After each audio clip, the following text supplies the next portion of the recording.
Yan po, magandang araw po sa ating lahat mga kapamusot sa mga magre-prayer meeting po sa iba't ibang area po. So ngayon po, devotion po natin. Yan. Ang title po nito ay In Every Season. Yan. So pag-aralan lang po natin ano po yung pwede pong maranasan na season po ng isang Kristiyano or even ng tao habang nabubuhay siya. So, basahin po muna natin yung verse, yung English tsaka yung Tagalog po in 3, 2, 1. There is a time for everything and a season for every activity under the heavens.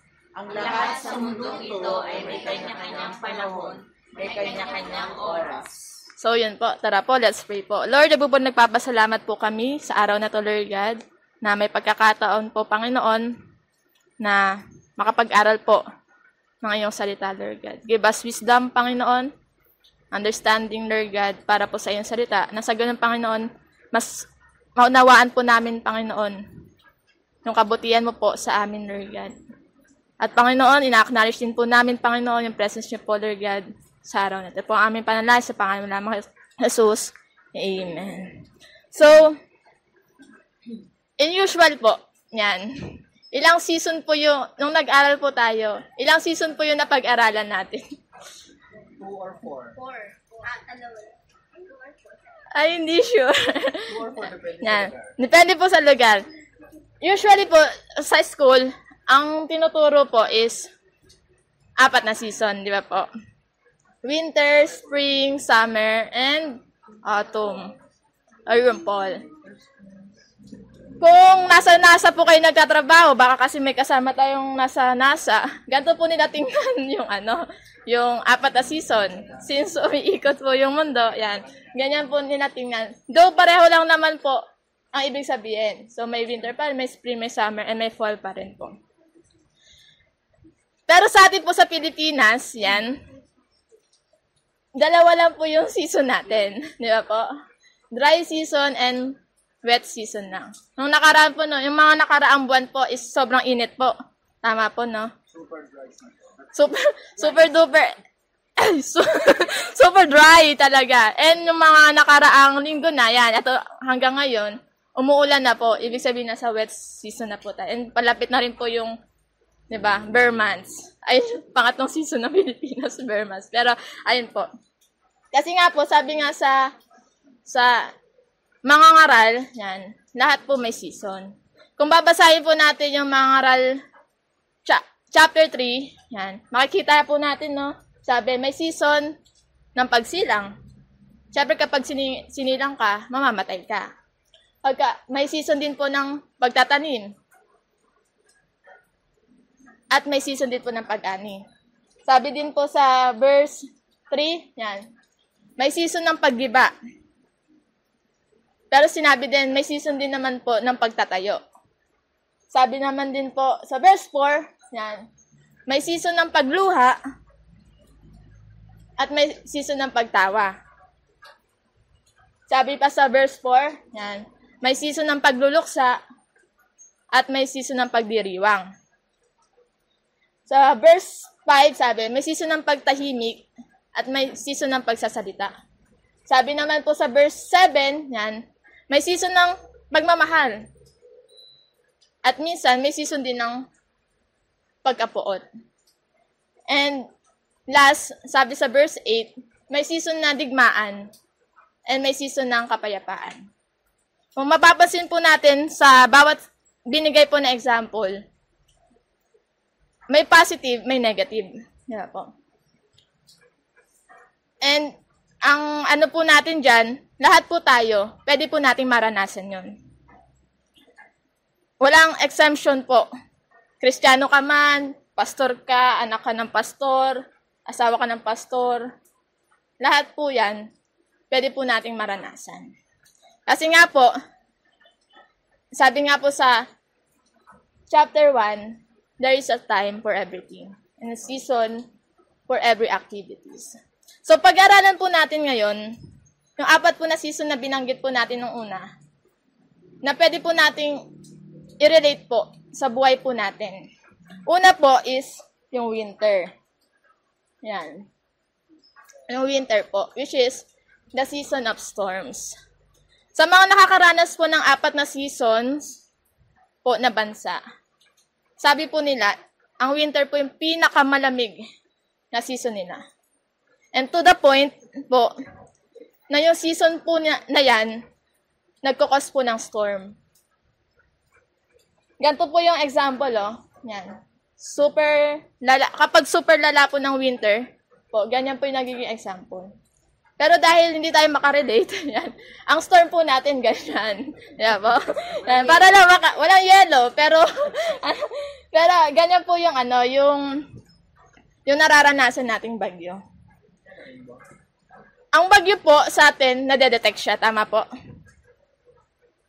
Madalas po, weeks pa lang po, pinapaalalahanan na po tayo sa balita, oy, mag-empake na kayo. Di ba po? Kasi ganto mangyayari, ganto kalakas po, sa gantong araw po, papasok yung bagyo. Pero ang nakakalungkot po, kahit po may warning na siya, marami pa rin pong nagiging biktima po ng bagyo. Di ba po? And same with us po, no? Na minsan po sa atin, kahit aware tayo, na hindi, yung magiging bagyo natin, nakikita na pipredict natin, minsan. And minsan yung bagyo, di ba po, sa totoong buhay yung bagyo, cause naman talaga siya ng tao, madalas. Di ba po? And same with us, na yung bagyo po na pinagdadaan natin, minsan, consequence po siya ng mga ginagawa natin. Kaya naman po, kapag naharap tayo sa bagyo, ano po yung pwede natin gawin? Kung ikaw po ay nasa dagat, yan, may kasama po tayo si Man dito. Kapag nasa dagat po, tas may bagyo, isa po sa mga kailangan po nilang gawin is ibaba yung anchor. Na sa ganon, magstay po yung ship na sinasakyan po nila. And same with us, di ba po yung Bible po is hinalintulad po siya sa anchor. Which is, alam din po natin na John 1:1, yung Bible, yung salita ng Lord, is si Jesus Christ, di ba? In summary po, si Jesus Christ, kinumpara po siya sa anchor. Sabi nga po sa Hebrews, yan, basahin nga po natin in 3, 2, 1. We have this hope as an anchor for the soul, firm and secure. It enters the inner sanctuary behind the curtain. Sabi po sa Hebrews, every time po dadanas po tayo ng mga troubles, storms sa buhay po natin, may hope po tayo, which is Jesus Christ. And kung nasa lupa naman po tayo kapag dinatnan tayo ng bagyo, ang isa po sa mga kailangan natin is shelter. Tama po. Which is yung tutulayan. Kaya nga po, minsan, nag-o-offer ng mga evacuation. And same with us po, no? Kapag nakakaranas po tayo ng bagyo sa buhay po natin, lagi po nating hanapin yung shelter po ng Lord, yung pagmamahal po niya. And doon, sabi po sa verse, yan, makakaranas po tayo ng comfort sa lahat po ng trouble po na pagdadaanan natin. Sabi pa po sa Psalms, sabi, bakit tayo lalapit, ba't natin nahanapin yung pagmamahal ng Lord? Kasi, i-deliver po niya tayo sa lahat po ng troubles po na pagdadaanan po natin. So, kapag po nakita o nararamdaman po natin, uy, parang nasa season ako ng winter Isa po sa mga pwede po natin gawin, tumawag po tayo sa Lord. Yan. Dahil tapat naman po siya at nakikinig naman po siya sa mga panalangin po natin. And next season po natin, yan, spring, which is season of growth. Ang spring daw po, sa mga farmers, yan, ito po yung season na kung saan magtatanim po sila. Magtatanim lang po sila ng mga buto, ganan. And yung spring po, ito rin po yung panahon na kung saan tayo bilang Kristiyano, ano po yung pwede nating tanimin, diba? After ng storm, after ng troubles po na pinagdaanan natin. Isa po sa mga, marami po tayong pwede itanim, pero para po makabangon po tayo, di ba po? Ang sabi po, kapag ang isang Kristiyano, nasa season na po ng growth, tayo tayo, di ba po? So, galing ka ng winter So, tayo po tayo. Tanim tayo sa ministry, sa personal. Di ba gano'n naman po kapag bumabagsak po tayo, usually na ginagawa natin, sinusubukan po natin makabalik sa ministry, makabalik sa personal na buhay natin, makapagtanim sa mga business na meron tayo, sa family natin. Di ba po? Ayun po yung gawin natin sa season na to, which is yung season po ng growth. Sabi nga po sa 1 Corinthians, yan, hindi ang nagtatanim o nagdidilig ang mahalaga, kundi ang Diyos, sapagkat siya ang nagpapatubo at nagpapalago. So, ang trabaho po natin magtanim. Pero, again po, hindi po natin trabaho na patubuin po yung itatanim. Uy, tumubo ka na dyan. Tagal yung parang ganun. Si Lord po, trabaho po ng Lord ang magpatubo. And again po, reminder po, ang trabaho natin, isang magtanim lang. Either tutubo yan or hindi, si Lord. Basta ipagkatiwala natin sa Lord. Ayun po yung pangalawang season. And pangatlong season po natin, which is yung summer, ang season of waiting. Kapag sa mga farmers po, season of growth na, nagtanim po.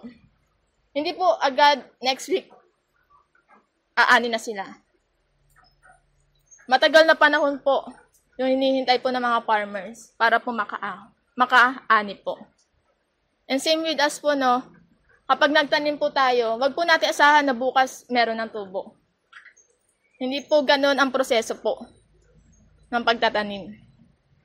And pwede rin po tayong masubok sa season na to. Kasi, ewan ko po, pero for me po, waiting po, isa sa mga greatest test po na pwede pong nating maranasan sa faith po natin.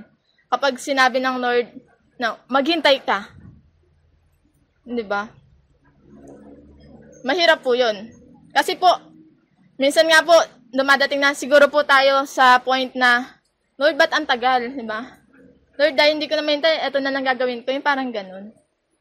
May nabasa nga po ako sa Facebook na hindi naman talaga delay si Lord. Hindi naman talaga siya late. Sadyang nagmamadali lang talaga tayo. And nature natin yung mga tao, di ba po? Mabilis tayong, mabilis po tayong mainip sa mga hinihintay po natin, di ba po? And sabi nga po sa verse, yan, sa Psalms 37:7, sabi, be still before the Lord and wait patiently for Him. And sabi pa po sa isang verse po, sa James 5:8, yan, you too be patient. So sa season po, na pinaghihintay ka ng Lord, wait lang. And habang nag-wait po tayo, hindi naman po totally wait lang. Wala kang gagawin, di ba? Let's maximize. Worship natin siya. I-praise natin siya. Nasa ganun, mas maging worth it yung paghihintay natin. And yung last na season po natin which is yung fall. Ito na po yung season po ng success. After po ng storm, after po ng pagtanimin ka ng Lord, at after po ng waiting season po na meron ka, dadako po tayo sa season po ng success. So sa success po, ito na po yung harvest time. Wow. Ito yung pinakamasayang di ba? Season. Pero ang reminder po, at sana po maging aware tayo, kapag po kasi di ba super success na po, or madalas po na isang tao, mas madali po niyang nakakalimutan si Lord. Ayun naman po ang maging sa atin, no? Reminder.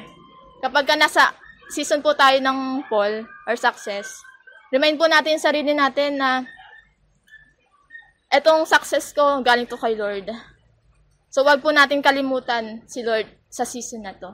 Kasi po sabi po sa verse, yan, ang magsasakang nagtatrabahong mabuti ang siyang dapat unang makinabang sa bunga ng kanyang pinaghirapan. So, ganyan katapat si Lord, di ba po? Siya nagpatubo, pero sa atin pa rin po ibibigay yung blessing. Kaya po ang hamon sa atin sa season na to, yan, i-celebrate natin. Wala pong masama kapag nagse-celebrate. Hindi po yung kayabangan, hindi po yun kaastigan. Sineselebrate po natin yung kabutihan ng Lord, di ba po? Ayun po yung itatak po natin sa isip natin. And, syempre po, share. Yung yung success po natin, i-share po natin. Di ba po? Maging bukas palad po tayo. And, syempre, hindi naman po lahat i-share natin. Kailangan din po natin mag-save para po sa future. So, hindi natin uubusin. Hindi tayo one day billionaire kung pera man yung blessing na yan or sinakses mo. Pero ayan po ang hamon sa atin. Celebrate, share, and save sa season ng success. So, to conclude po, yan. Sa 4 na season po yun, sure po ako, nasa season po kayo na isa doon. Yan po. Baka po nasa winter kayo, baka po nasa spring, summer, or nasa fall kayo. Ano man po yan, sure ako na sinasamahan ka rin po ng Lord. Kaya naman po, yan, tandaan po natin, yan, in every season, God is faithful. Nagbabago man po yung season na pinagdadaanan natin, yung Lord po natin is hindi nagbabago. At hindi kailanman magbabago. Mananatili po siyang tapat, manatili po siyang kasama po natin sa season na yan. Pangalawa po, yan, in every season, seek God. Hindi porket po nasa winter season ka, malungkot, di ba? Masakit sa puso, hindi mo na isisik si Lord. Diba po? Or nasa success ka, nakalimutan mo si Lord. Hindi po ganun. Kaya nga po ang paalala po sa atin, every season, isik natin si Lord. And next po, yan. In every season, there's a purpose. Kung dumadaan ka po sa storm, baka po may tinuturo si Lord. Diba po? Baka po may pinapaintindi si Lord. Kung nasa waiting season ka po, baka same lang po, may tinuturo, di ba po? Baka may binabago po sa'yo, yung parang ganun po. So, lahat po may purpose, hindi po siya chamba-chamba. Wala po tayong chamba-chamba dito, di ba po? Kasi po lahat, alam ng Lord. Lahat nakikita po ng Lord. So, in every season po, may purpose po yan. Hanapin nyo po. Pina-assignment, pero hanapin nyo po. Yun po. And, as we end po, ito po ang pinaka-ano po natin. Let's embrace every season of life. Yakapin po natin yung bawat season po ng buhay po natin. Yakapin po natin ito ng may galak at kasiguraduhan po na kasama po natin si Lord sa season na to. Ayun lang po, let's pray po. Tara po, let's pray. Lord, nagpapasalamat po kami sa message po, Panginoon, na binigay niyo po sa amin. Lord, we pray, Panginoon, na kung nasaan po, Panginoon, season, yung mga kasama po namin sa church, even sa bahay po, Panginoon. Lord, mas i-remind niyo po kami, Lord God, na kailangan ka po namin, nakasama ka po namin, Panginoon. Ganit, Panginoon, tinataas din po namin, Panginoon, prayer, Panginoon. Kami po, Panginoon, yung attitude po namin, sa season po, na nadaanan po namin, baguhin niyo po kami. Lord God, turuan, samahan, patuloy na pagtiyagaan, Panginoon. Patuloy na saluhin, Panginoon, sa season po ng buhay po namin. At Lord God, ina-acknowledge ka po namin, sinasabi po namin na kailangan ka po namin, Panginoon, sa buhay po namin. Ito po ang aming panalangin sa pangalan lamang Jesus. Amen.